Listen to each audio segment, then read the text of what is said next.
চলো good evening সবাইকে। তো আগের ক্লাসে আমরা লাইসোজোম স্টার্ট করেছিলাম। তো আমরা যতদূর পর্যন্ত পড়েছিলাম তাতে আমরা লাইসোজোম ওর স্ট্রাকচার পার্টটা পড়েছিলাম। যে কি পড়েছিলাম না, গলগি বডি যে লাইসোজোমটা তৈরি করে সেই লাইসোজোমটাকে আমরা প্রি লাইসোজোম বলে থাকি।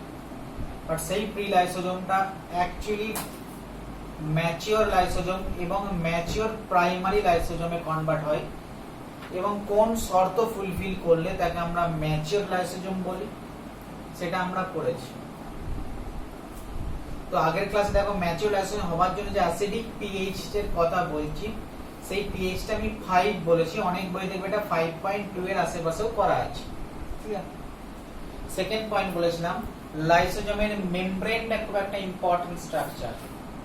এই মেমব্রেনটা সেল কন্ট্রোল করে কখন এই মেমব্রেনটা ব্রেকডাউন হবে, কখন এই মেমব্রেনটা স্টেবিলিটি পাবে, এবং সেল কিছু কেমিক্যাল তৈরি করে যে কেমিক্যাল গুলো মেমব্রেনের উপর ইফেক্ট পড়ে।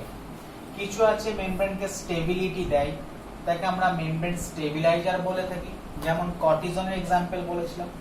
সেরকম কিছু কেমিক্যাল ছিল যারা মেমব্রেনকে ডিগ্রেড করে প্রয়োজনের সময়, তাকে আমরা মেমব্রেন লেবিলাইজার বলেছিলাম। তার মধ্যে ভিটামিন ছিল, তার মধ্যে ইউভি রেডিয়েশন ছিল, তার মধ্যে টেস্টোস্টেরন হরমোন ছিল। এই কয়েকটা এক্সাম্পল আমরা পড়িয়েছি।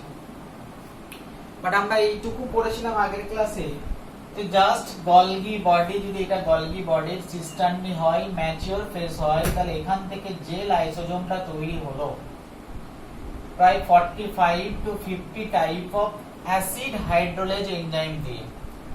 এইখানে যে এনজাইম গুলো থাকে সেই এনজাইম গুলো এক তো ওয়াটারের প্রেজেন্সে কাজ করে বলে একে হাইড্রোলাইটিক এনজাইম বলে থাকি, আর সেকেন্ড এর অ্যাক্টিভ হয় যখন অ্যাসিডিক পিএইচ বলে, তার মানে এই এনজাইম গুলো অ্যাকচুয়ালি অ্যাসিড হাইড্রোলেজ এনজাইম বলা হয়।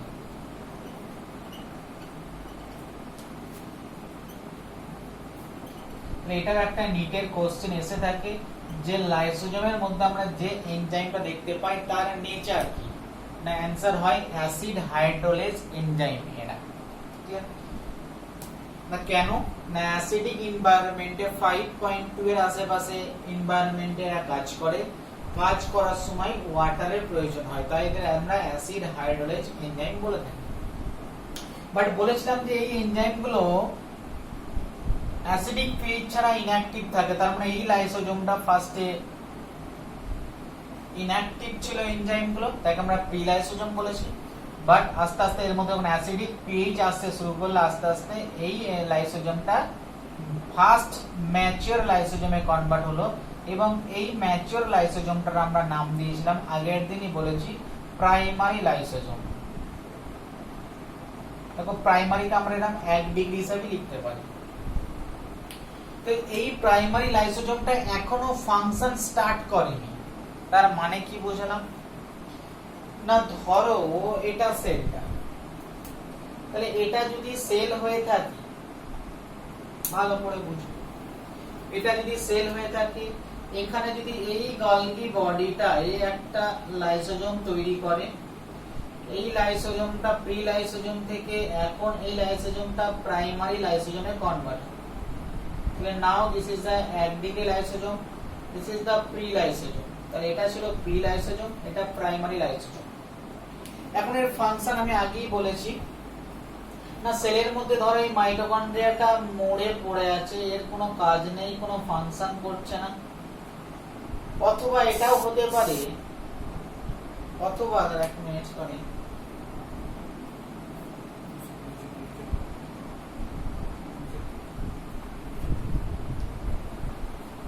অথবা এটাও হতে পারে না বাইরে থেকে কোন একটা সাবস্ট্রেট সেলের ভেতরে এন্ট্রি করেছে, সেলের ভেতরে ধরা গেল ফ্যাগোসাইটোসিস প্রসেসের মাধ্যমে কোন একটা সাবস্ট্রেট সেলের ভেতরে ঢুকে গেছে, একটা সলিড সাবস্ট্রেট সেলের ভেতরে ঢুকে গেছে। সাবস্ট্রেট মানে বস্তু। তাহলে এই দুটো কন্ডিশনে এটাও ধরো সেলের দরকার নেই, বাইরে থেকে ঢুকে গেছে কোনো ভাবে সেলের ভেতরে, আবার এটাও সেলের প্রয়োজন নেই কারণ এই মাইটোকন্ড্রিয়াটা নন ফাংশনাল। তাহলে এই সেলের অর্গানেলটা যেটা সেলের দরকার নেই, অথবা বাইরে থেকে যে সাবস্ট্রেটটা সেলের ভেতর ঢুকেছে এটাও সেলের দরকার নেই, তাহলে সেল একে ক্যারি করবে কেন যেটা দরকার নেই? তো সেল তখন এই লাইসোজোমকে অর্ডার করবে যে যাও এইগুলো দরকার নেই, তুমি এইগুলোকে নষ্ট করে দাও। তাহলে এখনো পর্যন্ত এটা প্রাইমারি লাইসোজোম আছে, এখনো ফাংশন করেনি। ফাংশন তখনই স্টার্ট হবে যখন এই লাইসোজোমটাকে আইদার একে টাচ করবে অথবা এই লাইসোজোমটা যখন একে নষ্ট করবে। এই নষ্ট যখনই করবে তার মানে এই লাইসোজোমটা আইদার সেলের অর্গানেলের সঙ্গে ইন্টারঅ্যাক্ট করবে অথবা এই লাইসোজোমটা বাইরে থেকে ঢোকা এই সলিড সাবস্ট্রেটের সঙ্গে ইন্টারঅ্যাক্ট করবে, দিয়ে ওকে নষ্ট করবে। তাহলে যখনই প্রাইমারি লাইসোজোম কোন সাবস্ট্রেটের সাথে যুক্ত হয়, সেটা সেলের বাইরে থেকে আসতে পারে অথবা সেলের ভিতরে থাকা কোনো সেল অর্গানেলের সঙ্গে যুক্ত হবে, তখন সেই লাইসোজোমকে বলা হয়ে থাকে আমরা সেকেন্ডারি লাইসোজোম। কারণ আমরা লাইসোজোমে একটা দেখলাম প্রাইমারি লাইসোজোম, তাহলে it is the primary lysosome. আরেকটা আমরা দেখলাম সেকেন্ডারি লাইসোজোম। না সেকেন্ডারি লাইসোজোম হচ্ছে সেটাই না যখন এই প্রাইমারি লাইসোজোমের সাথে এই যে প্রাইমারি লাইসোজোমের সাথে কোনো একটা সাবস্ট্রেট যুক্ত হবে যাকে এই লাইসোজোমটা নষ্ট করবে বা ডিগ্রেড করবে। তাহলে সেকেন্ড কোন একটা সাবস্ট্রেট যখন এর সঙ্গে যুক্ত হয়ে যাবে তখন এই লাইসোজোমটাকে আমরা বলবো সেকেন্ডারি লাইসোজোম। তাহলে আমরা কি বলবো? সেকেন্ডারি লাইসোজোম মানে লাইসোজোম অলরেডি কাজ স্টার্ট করে দিয়েছে, কারণ এই লাইসোজোমের সঙ্গে কোনো না কোনো স্ট্রাকচার যুক্ত হয়েছে। বোঝা গেল? কারণ এটাকে আমরা mainly activity of the lysosome বলে থাকি। তো এই সেকেন্ডারি লাইসোজোম অবস্থায় লাইসোজোমের সঙ্গে যে যুক্ত হয়েছে মানে যাকে ডিগ্রেড করবে লাইসোজোম, হতে পারে এটা সেল অর্গানেলি, তার মানে ছবিটা এরকম হতে পারে না, লাইসোজোম গেল, লাইসোজোম গিয়ে দেখলো এই মাইটোকন্ড্রিয়াটা নিজেরই সেল অর্গানেলি, সেলের নিজস্ব একটা অর্গান, বাট কোনোভাবে এটা নষ্ট হয়ে গেছে, তাই লাইসোজোমের দায়িত্ব পড়েছে এই মাইটোকন্ড্রিয়াটাকে আস্তে আস্তে গিলে ফেলা বা এই মাইটোকন্ড্রিয়াকে নষ্ট করা। কারণ আমি যে পিকচারটা পেলাম, এই পিকচার আমি দেখতে পেলাম লাইসোজোমটা গিয়ে মাইটোকন্ড্রিয়ার সঙ্গে যুক্ত হয়েছে, তার মানে ওই সেলেরই নিজস্ব কোনো অর্গানেলির সঙ্গে যুক্ত হয়েছে। তাহলে আমি যদি ছবিটা এরকম আঁকি, যে ছবিটা ওখানে এঁকেছি, এখন প্রাইমারি লাইসোজোমটা যুক্ত হয়েছে কার সঙ্গে? না মাইটোকন্ড্রিয়ার সঙ্গে যুক্ত হয়ে নিজস্ব সেল অর্গানেলির সাথে যুক্ত হয়ে তাকে নষ্ট করছে, সেকেন্ডারি লাইসোজোম তৈরি করেছে। এই যে সেকেন্ডারি লাইসোজোমটা তৈরি হলো, এই লাইসোজোমটার কাজ হচ্ছে নিজস্ব নষ্ট হওয়া সেল অর্গানেলকে নষ্ট করা। নিজস্ব মানে অটো, তখন এই লাইসোজোমটার নাম হয়ে যায় অটো লাইসোজোম।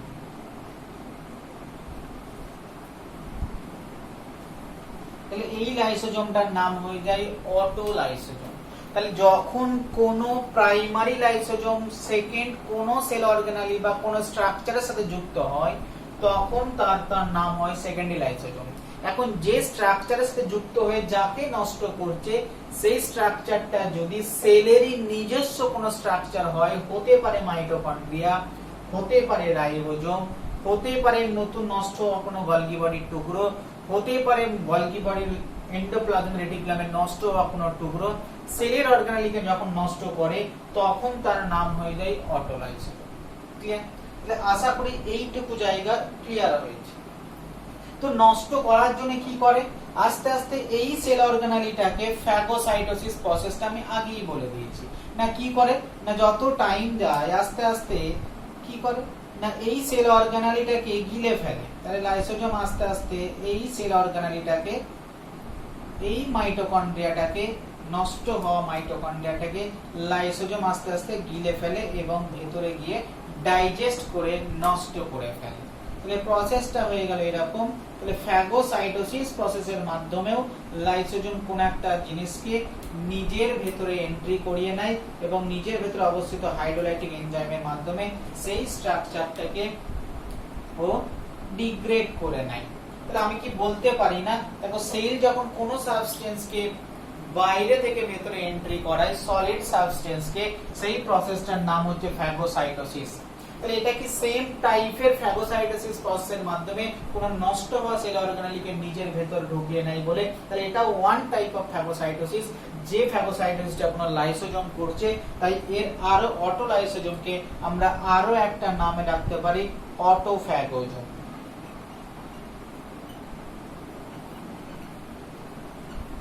জোম মানে হচ্ছে বডি, যে বডিটা নিজেরই সেল অর্গানেলগুলোকে গিলে ফেলতে পারে তখনই একে বলা হয়ে থাকে অটোফ্যাগোজোম।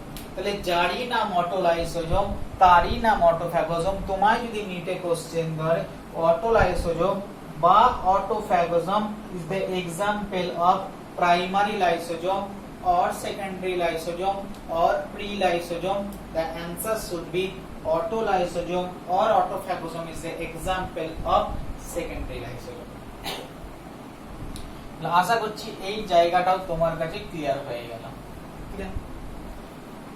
অথবা হতে পারে লাইসোজোম দেখলো না আমার সেলের মধ্যে কোনো নষ্ট হওয়া সেল অর্গানেল নেই, বাট এই সেলটার মধ্যে বাইরে থেকে একটা আনওয়ান্টেড পার্টিকেল ঢুকে গেছে যেটা সেলের দরকার নেই। সেল তখন লাইসোজোমকে বলল ভাই ওকে গিয়ে নষ্ট করো, তখন এই প্রাইমারি লাইসোজোম গিয়ে ওই সলিড পার্টিকেলের সঙ্গে জুড়ে গেল এবং আস্তে আস্তে এই সলিড পার্টিকেলটাকে গিলে ফেলতে শুরু করলো এবং ওকে নষ্ট করে দিল। তাহলে আমি কি বলেছি, লাইসোজোম যখন কোন স্ট্রাকচারের সঙ্গে জুড়ে তখনই থেকে আমরা সেকেন্ডারি লাইসোজোম বলি। তাহলে সেকেন্ড ইভেন্ট আমরা যেটা দেখছি সেটাও একটা তৈরি করছে একটা one type of secondary lysosome, but এই সেকেন্ডারি লাইসোজোমে লাইসোজোমের সঙ্গে যে জিনিসটা অ্যাড হয়েছে বা লাইসোজোম যাকে নষ্ট করতে গেছে সেটা কিন্তু সেলের নিজস্ব কোনো সাবস্ট্রেট নয়, বরঞ্চ সেলের বাইরে থেকে এসছে এমন কোন সলিড সাবস্টেন্সকে নষ্ট করেছে। তাই এই টাইপের তখন এই লাইসোজোমটাকে বলা হয়ে থাকে, এখন বাইরে নিজের জিনিস নয় তাই আমরা হেটারো বলে থাকি। তাহলে এই টাইপের লাইসোজোম সেকেন্ডারি লাইসোজোমকে আমরা দেখে থাকি হেটারো লাইসোজোম বলে।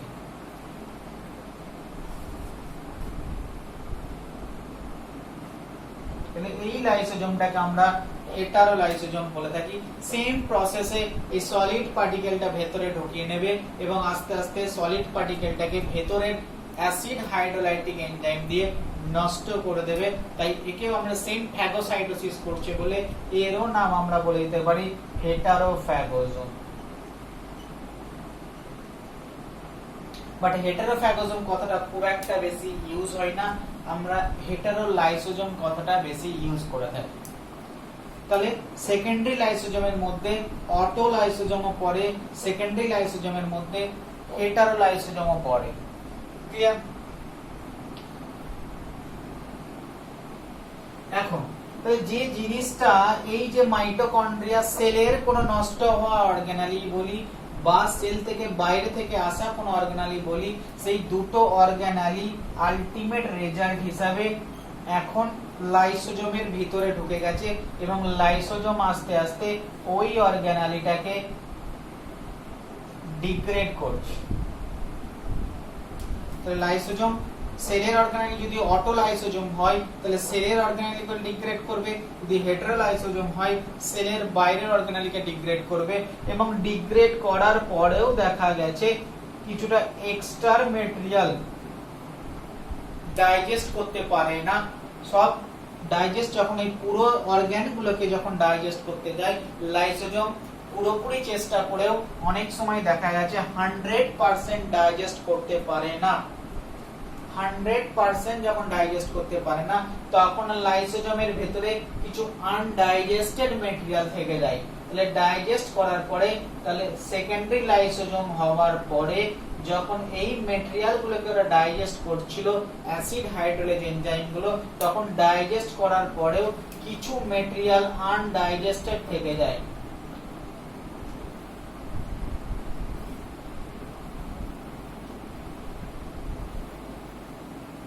কিছু আনডাইজেস্টেড ম্যাটেরিয়াল লাইসোজোমের মধ্যে থেকে যায়। তাহলে এখনো লাইসোজোমটা রয়েছে one type of secondary lysosome, but এই সেকেন্ডারি লাইসোজোমের মধ্যে এখন কোনো সেল অর্গানেলিও নেই বা বাইরে থেকে আসা কোনো পার্টিকেলও নেই, বরঞ্চ সেই অর্গানালিগুলোর বা সেই পার্টিকেলগুলোর কিছু আনডাইজেস্টেড জিনিসপত্র এখানে পড়ে রয়েছে। তাই এই টাইপের লাইসোজোমকে বলা হয়ে থাকে, কি বলবো না, সবচেয়ে তৈরি হওয়ার লাস্টে লাইসোজোম, তাই একে বলা হয়ে থাকে টেলোলাইসোজোম। তাহলে এই টাইপের লাইসোজোমকে বলা হয়ে থাকে টেলোলাইসোজোম। তাহলে একদম লাস্টে তৈরি হয় বলে এই টাইপের লাইসোজোমকে বলা হয় টেলোলাইসোজোম। না, টেলো মানে হচ্ছে টেল প্রান্ত, টেল মানে হচ্ছে সবের লাস্টের পার্ট। এই লাইসোজোমটা সব কিছুর শেষে আনডাইজেস্টেড কিছু ম্যাটেরিয়াল থেকে যে লাইসোজোমটা হয়ে থাকে সেই লাইসোজোমটাকে আমরা বলে থাকি টেলোলাইসোজোম। অনেকে একে সেকেন্ডারি লাইসোজোমের মধ্যে ফেলে, অনেকে একে টারসিয়ারি লাইসোজোমের মধ্যেও ফেলে, বলে আমরা ওই কনফিউশনে যাব না। ক্লিয়ার? সেকেন্ডারিও বলতে পারো, একে টারসিয়ারিও বলতে পারো। সেকেন্ডারি এই অর্থে বলতে পারো না এখানেও লাইসোজোমের সাথে একটা অন্য ম্যাটেরিয়াল আছে, আবার টারসিয়ারি তুমি এই অর্থে বলতে পারো না সেকেন্ডারি হওয়ার পরে আমরা সবার শেষে লাইসোজোমটা পাই, তাই একে টেলোলাইসোজোম বলো। এখন আমাকে যদি জিজ্ঞেস করো কোনটা বলা বেটার হবে, তাহলে আমি বলবো টেলোলাইসোজোম মেইনলি দা টারসিয়ারি লাইসোজোম। তাহলে আমার পয়েন্ট অফ ভিউ থেকে টেলোলাইসোজোম ইজ দা টারসিয়ারি লাইসোজোম। ঠিক আছে? অনেকে যেহেতু এর মধ্যে অবশিষ্ট উচ্ছিষ্ট জিনিসপত্র যেগুলো ডাইজেস্ট করা যাচ্ছে না, এই সমস্ত জিনিসপত্র এখানে জমা থাকে বলে উচ্ছিষ্টকে আমরা ইংরেজিতে বলে থাকি রেসিডুয়াল। রেসিডুয়াল মানে আমরা বলে থাকি উচ্ছিষ্ট। তাহলে এই লাইসোজোমের মধ্যে অবশিষ্ট জিনিসপত্র জমে থাকে বলে টেলোলাইসোজোম অনেক সময় বলা হয় থাকে residual body.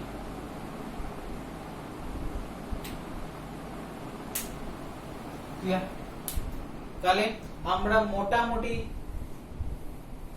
Type of লাইসোজোমটা clear করে দিলাম। বা আমরা তোমাকে যদি কখনো কোশ্চেন করে হোয়াট ইজ অটোফ্যাগোজোম, তোমাকে কোশ্চেন করতে পারে হোয়াট ইজ হেটারোলাইসোজোম, তোমাকে করতে পারে হোয়াট ইজ টেলোলাইসোজোম, তোমাকে কোশ্চেন করতে পারে হোয়াট ইজ রেসিডুয়াল বডি। এগুলো নিটে না অতটা ইম্পর্টেন্ট না হলেও এইচএস এর পয়েন্ট অফ ভিউ থেকে এইচএস এ টেলোলাইসোজোম কোশ্চেন আসতে পারে, এইচএস এ হেটারোলাইসোজোম কোশ্চেন আসতে পারে, তোমাকে এইচএস এ সেকেন্ডারি লাইসোজোম কাকে বলে কোশ্চেন আসতে পারে। তাহলে এই টাইপ অফ লাইসোজোম এবং এই টাইপ অফ লাইসোজোম করতে গিয়ে মোটামুটি আমরা লাইসোজোমের ফাংশনটাও করে ফেললাম কিছুটা। কি কি ফাংশন হতে পারে লাইসোজোমের আমি না মুছে সাইডে লিখে দিচ্ছি, কারণ এখানে আমি অনেক ফাংশন পড়িয়ে দিয়েছি। তো what is the function of the lysosome, লাইসোজোমের কি ফাংশন হতে পারে।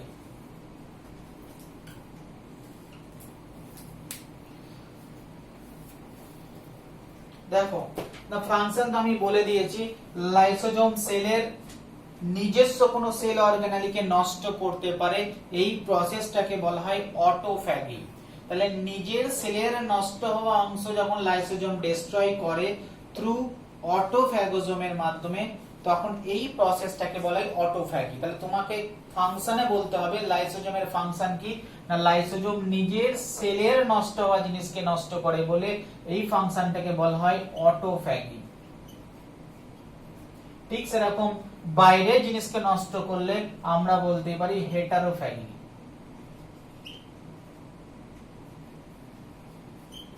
এই দুটো ফাংশন তো আমি আগেই পেয়ে গেছি, অটোফ্যাগি আর হেটারোফ্যাগি।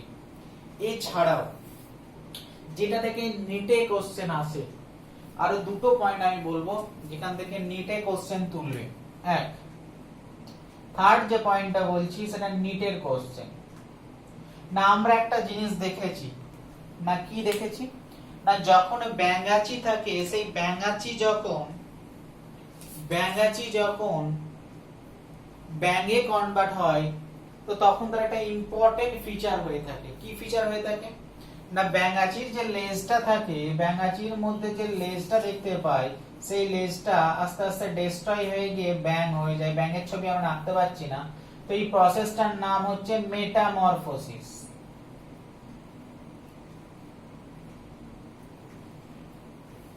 তাহলে ব্যাঙাচি থেকে যখনই ব্যাঙে কনভার্ট হয় সেই প্রসেসটার নাম হয় মেটামরফোসিস।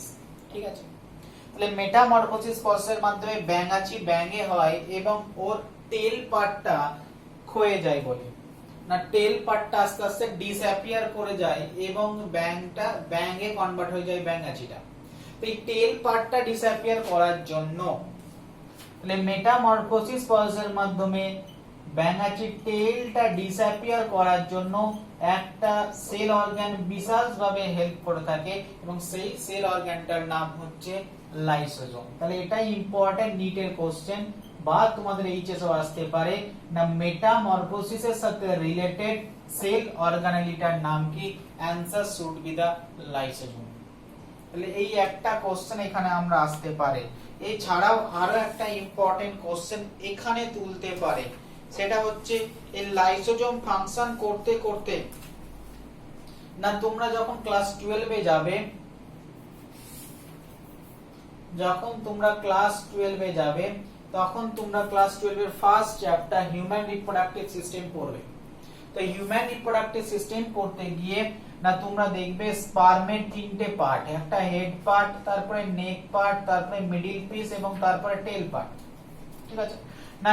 স্পার্মের হেড পার্টে একটা স্পেশাল স্ট্রাকচার থাকে যার মধ্যে প্রচুর এনজাইম থাকে, স্পার্ম লাইসিন এনজাইম বলা হয়ে থাকে। স্পার্ম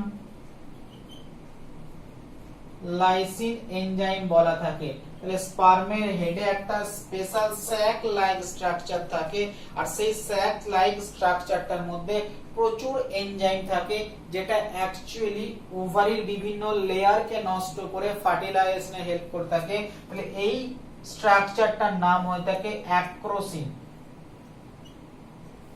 তাহলে এই স্ট্রাকচারটার নাম হয়ে থাকে অ্যাক্রোসিন, না বলে অ্যাক্রোজোম বলা হয়ে থাকে। সিন নয়, এনজাইমটাই চলে গেছে। এই স্ট্রাকচারটার নাম হয়ে থাকে অ্যাক্রোজোম। ঠিক আছে? তাহলে ক্লাস 12 এ গিয়ে তুমি পড়বে স্পার্মের হেড পার্টে একটা স্পেশাল স্যাক থাকে, যে স্যাকটাকে বিশেষ কিছু, ওটাও হাইড্রোলাইটিক টাইপ অফ এনজাইম থাকে, যে এনজাইমগুলোকে আমরা কালেক্টিভলি একসাথে বলে থাকি স্পার্ম লাইসিন এনজাইম। আর এই লাইসিন এনজাইমগুলো একটা স্পেশাল স্ট্রাকচারের মধ্যে থাকে, যে স্ট্রাকচারটার নাম হচ্ছে অ্যাক্রোজোম। এখন এই অ্যাক্রোজোমটা কি, এই নিয়ে কনফিউশন আছে। কিছু অথর এই অ্যাক্রোজোমটাকে বলে থাকে গলগি বডি, আর কিছু অথর এই অ্যাক্রোজোমটাকে বলে থাকে বিগ লাইসোজোম। বাট ম্যাক্সিমাম ক্ষেত্রে তোমায় যখন জিজ্ঞেস করা হয় যে অ্যাক্রোজোমটা কি, তোমরা অ্যানসার দেবে this is a big lysosome. ঠিক আছে? তাহলে এটাকে আমরা মডিফাইড গলগি বডি, তাহলে একে অ্যাকচুয়াল আমরা গলগি বডি বলবো না, একে আমরা modified Golgi body or big lysosome বলি। তাহলে তোমার অ্যানসারটা দুটোকেই কভার করে লিখতে পারো, modified Golgi body or big lysosome. তাহলে এটাও একটা নিটের পয়েন্ট অফ ভিউ থেকে বা এইচএস এর পয়েন্ট অফ ভিউ থেকে একটা ইম্পর্টেন্ট এমসিকিউ। তাহলে আমাকে এর ফাংশনের মধ্যে দুটো পয়েন্টকে বাদ দিতে বারণ করলাম, এই দুটো আসবেই আসবে পরীক্ষার ক্ষেত্রে বা নিটের কোশ্চেন করার যে পরে এক্সামিনারের মাথায় লাইসোজোম এলেই এই দুটো কোশ্চেন আসতে পারে। একটা হচ্ছে মেটামরফোসিসের সাথে লাইসোজোম রিলেটেড, আর একটা হচ্ছে অ্যাক্রোজোমাল ক্যাপের সাথে লাইসোজোম খুব রিলেটেড। আমরা মোটামুটি লাইসোজোমের কমপ্লিট করলাম, বাট লাইসোজোমের সাথে আরেকটা ইম্পর্টেন্ট কোশ্চেন কখনো কখনো জেনারেলি নিট লেভেলে দেয় না, কখনো কখনো এমস লেভেলে একটা কোশ্চেন তুলে দেয় কখনো কখনো। না আমরা এখানে একটা জিনিস দেখলাম যে টেলোলাইসোজোম বলে একটা জিনিস দেখলাম, যে লাইসোজোম যে জিনিসটাকে এনগালফ করলো বা ফ্যাগোসাইটোসিস প্রক্রিয়ায় যে জিনিসটাকে গিলে নিল এবং নষ্ট করার পরেও কিছু আনডাইজেস্টেড জিনিস বডি বলে থাকি। তাহলে এই আনডাইজেস্টেড জিনিসটা হতে পারে, কেন এটা ডাইজেস্ট করতে পারে না? না এক ম্যাক্সিমাম টাইম ম্যাক্সিমাম জিনিসপত্রই লাইসোজোম ডাইজেস্ট করে দেয়, ম্যাক্সিমাম জিনিসই লাইসোজোম ডাইজেস্ট করে দেয়। এক মিনিট,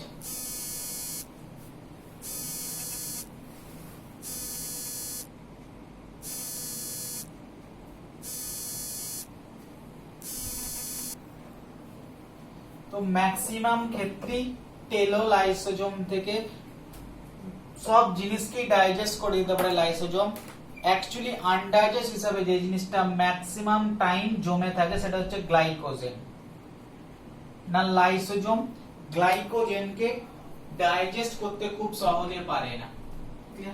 বলে লাইসোজোমের মধ্যে এই রেসিডুয়াল বডি হিসাবে ম্যাক্সিমাম টাইম গ্লাইকোজেন স্টোর হয়ে থাকতে পারে। ঠিক আছে, এখন যদি এই গ্লাইকোজেন খুব বেশি মাত্রায় স্টোর হয়ে যায় লাইসোজোমের মধ্যে, তখন মানুষের এবং সেই ডিজিজটা নিউরোলজিক্যাল ডিসঅর্ডার দেখতে পাওয়া যায়। সেই ডিজিজটাকে বলা হয় গ্লাইকোজেন স্টোরেজ ডিজিজ।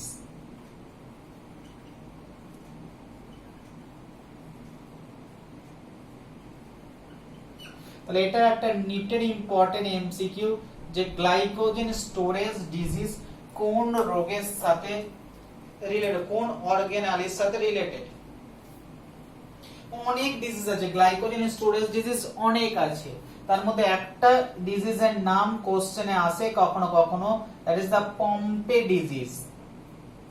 এখন ডিজিজটা কি আবারও বলছি, তোমাকে যখন কোশ্চেন সেশন আলোচনা করা হবে কেউ জিজ্ঞেস করবে না পম্পে ডিজিজটা কি জিনিস, কারণ তোমাকে মেডিসিনে যাবে, থার্ড ইয়ার এমবিবিএস এ যখন যাবে মেডিসিনের বই পাবে ফাইনাল ইয়ারে, এত বড় মেডিসিনের বই, ওখানে ডিজিজ পড়ে পড়ে মাথা খারাপ হয়ে যাবে।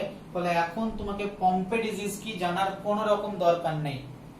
ঠিক আছে, ফাইনাল ইয়ার এমবিবিএস এ ডেভিডসনের বই পড়বে, হ্যারিসনের বই পড়বে, এত মোটা মোটা মেডিসিনের বই, তখন এমনিই মাথা খারাপ হয়ে যাবে। বলে এখন থেকে পম্পে ডিজিজ জিনিসটা কি জেনে লাভ নেই। অথবা আরো একটা কারণে রেসিডুয়াল বডি ম্যাক্সিমাম দেখতে পাওয়া যায়, ধরো কোন একটা জেনেটিক্যালি কারণে, ঠিক আছে, এই লাইসোজোমের ভেতরে যে এনজাইম গুলো আছে সেই এনজাইম গুলো ঠিকঠাক ফাংশন করছে না, তাহলে নট এনজাইম গুলো নন ফাংশনাল হয়ে গেছে। লাইসোজোমের ভেতরে যে এনজাইম গুলো আছে সেই এনজাইম গুলো ফাংশন করছে না ডিউ টু জেনেটিক ডিসঅর্ডার।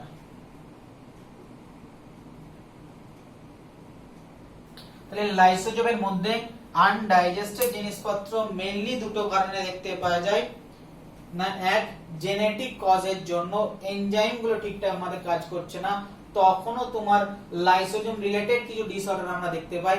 অথবা যদি খুব বেশি এমন কিছু জিনিসপত্র থাকে যার মধ্যে খুব বেশি অ্যামাউন্টে গ্লাইকোজেন আছে, লাইসোজোম গ্লাইকোজেনকে খুব সহজে ডিস্ট্রয় করতে পারে না, তাই সেই গ্লাইকোজেন স্টোরেজ ডিজিজ, এই দুটো আমরা খুব কমনলি দেখতে পাই। তো এনজাইম গুলো যদি নন ফাংশনাল থাকে বা জেনেটিক কারণে যদি টেলোলাইসোজোমের মধ্যে জন্য কোন রকম ডিসঅর্ডার দেখতে পাওয়া যায়, সেটাকেও আমরা বলে থাকি ডাইরেক্টলি লাইসোজোমাল স্টোরেজ ডিসঅর্ডার। এই ডিসঅর্ডারটাকে আমরা বলে থাকি লাইসোজোমাল স্টোরেজ ডিসঅর্ডার। তাহলে লাইসোজোমাল স্টোরেজ ডিসঅর্ডারের দু তিনটে নাম আছে, তার মধ্যে দুটো নাম আমরা বলবো, হান্টার ডিজিজ এবং Gaucher disease.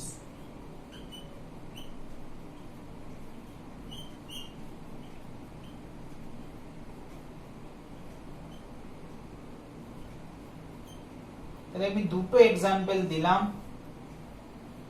Lysosomal storage ডিজিজের, Hunter disease আর গাউচার ডিজিজ। অ্যাকচুয়ালি এই কোশ্চেন গুলো নিটেও আসে না, নিট লেভেলেও জিজ্ঞেস করে না, কোনো কারণে এমস লেভেলে যদি কোনো কোশ্চেন হতে পারে তাহলে কখনো কখনো আসলেও আসতে পারে। ক্লিয়ার? তাহলে আমরা মোটামুটি লাইসোজোম, তার ফাংশন, লাইসোজোম রিলেটেড কিছু ডিজিজের প্রবলেম পড়লাম। তাহলে আমরা আপাতত এই পর্যন্ত লাইসোজোমকে পড়লাম। তাহলে আমরা এন্ডোমেমব্রেন সিস্টেমের এন্ডোপ্লাজমিক রেটিকুলাম কভার করলাম, এন্ডোমেমব্রেন সিস্টেমের আমরা গলগি বডিকে কভার করলাম, এন্ডোমেমব্রেন সিস্টেমে আমরা লাইসোজোমকে কভার করে নিলাম। তাহলে আমরা এই ক্লাসে এই পর্যন্তই থাকবে। নেক্সট ক্লাসে আমরা বাকি যে পার্টটা রয়েছে, শুধুমাত্র ভ্যাকুয়াল পার্টটা রয়েছে, এই ভ্যাকুয়াল পার্টটাকে আমি কমপ্লিট করব। তাহলে আমরা অ্যাকচুয়ালি আজকে খুব বেশি কিছু পড়িনি, আমরা লাইসোজোমের টাইপ পড়েছি, প্রাইমারি লাইসোজোম কি, সেকেন্ডারি লাইসোজোম কি, অটোফ্যাগোজোম অটোলাইসোজোম কি, হেটারোফ্যাগোজোম বা হেটারোলাইসোজোম কি, আমরা পড়েছি রেসিডুয়াল বডি বা টেলোলাইসোজোম কাকে বলা হয়ে থাকে, আমরা পড়েছি লাইসোজোমের 4টে থেকে 5টা ইম্পর্টেন্ট ফাংশন, তার মধ্যে আমি দুটো ফাংশনটা খুব বেশি করে মনে রাখতে বলেছি। একটা হচ্ছে মেটামরফোসিস আর একটা হচ্ছে অ্যাক্রোজোমাল গ্যাপ, এই দুটো লাইসোজোমের সাথে রিলেটেড। আর বলেছি লাইসোজোম রিলেটেড কিছু ডিজিজও আমরা খুব ইম্পর্টেন্ট কোশ্চেনের পয়েন্ট অফ ভিউ থেকে, আর কোন সেল অর্গানের রিলেটেড কোশ্চেন ডিজিজের কোশ্চেন আসে না, বাট এই লাইসোজোম রিলেটেড ডিজিজের কোশ্চেন আসে। লাইসোজোম রিলেটেড দু রকম ডিজিজ হতে পারে না, লাইসোজোম সব কিছু জিনিসকে ডাইজেস্ট করে দিতে পারে, ডিএনএ থেকে শুরু করে সব কার্বোহাইড্রেট, প্রোটিন, ফ্যাট, সেলের মধ্যে যা আছে সব কিছুকে ডাইজেস্ট করে দিতে পারে। ফলে একটা লাইসোজোম যদি কোনোভাবে সেলের মধ্যে নষ্ট হয়ে যায় বা লাইসোজোমের কোন একটা মেমব্রেন যদি নষ্ট হয়ে যায়, তাহলে সেলের মধ্যে লাইসোজোমটা বাস্ট করলে টোটাল সেলটা মারা যেতে পারে। সেই জন্য লাইসোজোমকে সুইসাইডাল ব্যাগও বলা হয়ে থাকে। বাট লাইসোজোম ডাইজেস্ট করতে পারে না গ্লাইকোজেনকে, খুব সহজে ডাইজেস্ট করতে পারে না। তাই কোন সাবস্ট্রেটের মধ্যে যদি গ্লাইকোজেন অ্যামাউন্ট খুব বেশি হয়ে যায়, তাহলে সেই গ্লাইকোজেন লাইসোজোমের মধ্যে স্টোর হয়ে যায় এবং যে ডিজিজটা শো করে থাকে তাকে বলা হয় গ্লাইকোজেন স্টোরেজ ডিজিজ। এবং তারই অনেক রকম গ্লাইকোজেন স্টোরেজ ডিজিজ আছে, তার মধ্যে একটা ইম্পর্টেন্ট ডিজিজের এক্সাম্পল দিয়েছি আমি, পম্পে ডিজিজ। ঠিক অনেক সময় দেখা গেছে লাইসোজোমটা ঠিকঠাক ফাংশন করতে পারছে না, কারণ লাইসোজোমের মধ্যে যে এনজাইমটা আছে, অ্যাসিড হাইড্রোলেজ এনজাইমটা আছে, সেই এনজাইমটা প্রপার ফাংশন করছে না ডিউ টু জেনেটিক ডিসঅর্ডার। কোন রকম জেনেটিক মডিফিকেশন হওয়ার জন্য এনজাইমগুলো ঠিকঠাক তৈরি হয়নি, ফলে সেই এনজাইমগুলো কাজ করছে না, ফলে লাইসোজোম ঠিকঠাক সবকিছুকে ডাইজেস্ট করতে পারছে না। ফলে লাইসোজোমের মধ্যে অনেক আনডাইজেস্টেড জিনিস জমতে শুরু করেছে এবং তার ফলে যে ডিজিজগুলো হয়ে থাকে সেই ডিজিজগুলোকে একসঙ্গে বলা হয়ে থাকে লাইসোজোমাল স্টোরেজ ডিজিজ। এবং তারই মধ্যে দুটো ডিজিজের নাম আমি বললাম, একটা হচ্ছে হান্টার ডিজিজ আর একটা হচ্ছে গাউজার ডিজিজ। তাহলে এই হান্টার এবং Gaucher disease one type of lysosomal storage disease. তাহলে এই পর্যন্ত লাইসোজোম আমরা পড়বো। লাইসোজোম মোটামুটি শেষ হয়ে গেছে। নেক্সট ক্লাসে আমরা ভ্যাকুয়াল স্টার্ট করব। ওকে, মন দিয়ে পড়ো, নেক্সট ক্লাসে দেখা হবে। আরেকটা বলো না।